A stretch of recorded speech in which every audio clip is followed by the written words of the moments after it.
presented by Abhimanyu Yadav, Khushi Recording Studio, Balwaha, Manish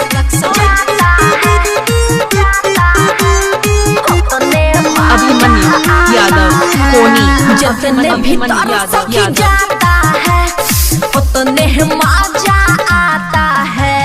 जितने भीतर सखी जाता है उतने मजा आता है। सैयद चोरी जब जब सखी हाथ से अपने पिन्हाता है। जितने भीतर सखी जाता है उतने मजा आता है। जितने भीतर सखी जाता है उतने मजा आता है।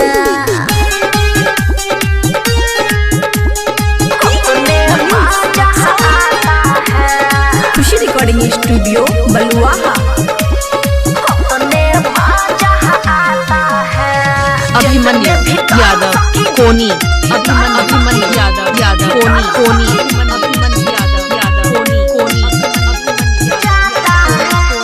उतने मजा आता है। और देख के जोरे हमर सासु नोने नया वैरायटी के लाबच मोरा कहीं रे सखी। और देख के जोरे हमर सासु नोने नया वैरायटी के लाबच मोरा। हमरा त खूबे मन भाता है उतने मजा आता है। जितने भीतर सखी जाता है उतने मजा आता है। जितने भीतर सखी Mr. Khushi Recording Studio, Balwaha,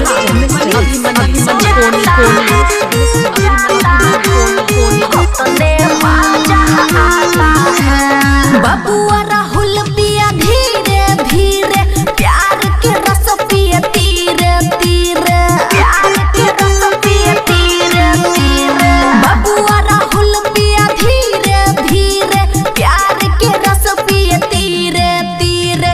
जितने पिया तर पाता है उतने ही मजा आता है।